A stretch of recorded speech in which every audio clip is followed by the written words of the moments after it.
Naramdaman na ng China ang epekto ng trade war nila sa US at matagal na rin itong may epekto sa kanilang ekonomiya.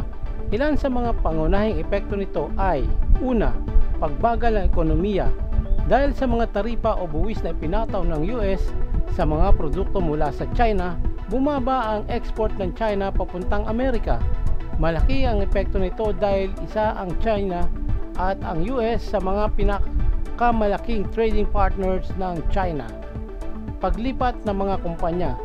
Maraming kumpanya ang nagsimulang ilipat ang kanilang produksyon mula sa China papunta sa ibang bansa tulad ng Vietnam, India at Mexico para makaiwas sa mataas na buwis. Dahil dito nabawasan ang investment o trabaho sa loob ng China. Pangatlo, pagtaas ng presyo sa loob ng China. Dahil sa mga retaliation tariff, buwis na ipinatong din ng China sa mga produkto mula sa US, tumaas din ang presyo ng ilang imported goods na nakaapekto sa mga negosyo at mamimili. Pang-apat, pagbabago ng supply chain. Naging dahilan din ito para baguhin ng maraming kumpanya ang kanilang global supply chain.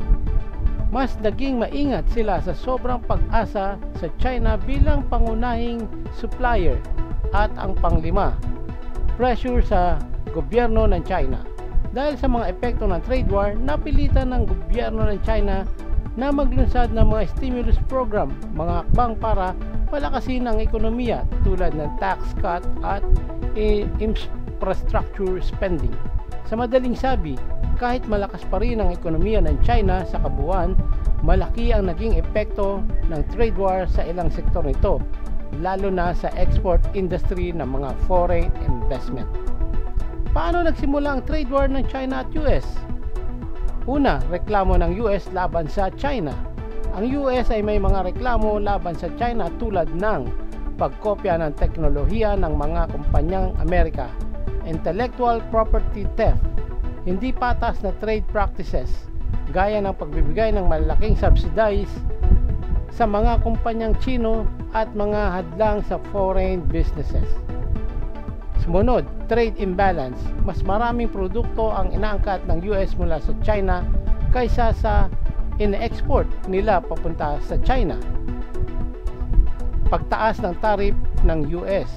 Noong July 2018, sinimulan ng US ang pagpapataw ng tariff o buwis sa mga produktong galing ng China. Umabot sa bilyong dolyar na halaga ng produkto. Halimbawa, electronics, bakal, aluminum, at makinarya at iba pa. Tuloy, napilitan ng China na baguhin ang kanilang trade policy. Ito po ang mga layunin nito. At sumunod ang protektahan ang lokal na industriya ng US. Ngunit gumanti ang China.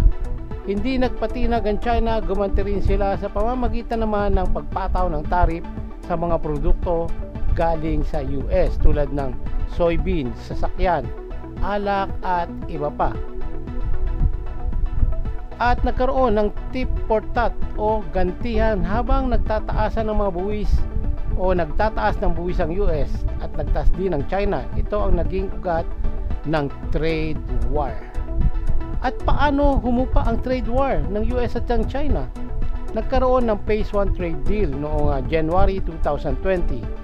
Pumirma ang US at China sa isang kasunduan na tinatawag na Phase 1 trade deal. Sa ilalim nito, nangako ang China na bibili sa mas maraming produkto mula sa US, agriculture, energy at manufactured goods.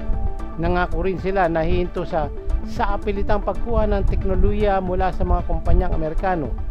Ang US naman hindi na nagdagdag ng bagong tarif at binawasan ang ilan sa mga dati nilang ipinataw. At nang pumasok ang COVID-19 pandemic, pagpasok nito noong 2022, dumating nga ang COVID-19 pandemic. Mas naging focus ang dalawang bansa sa paglaban sa virus at pagprotekta sa kanilang mga ekonomiya.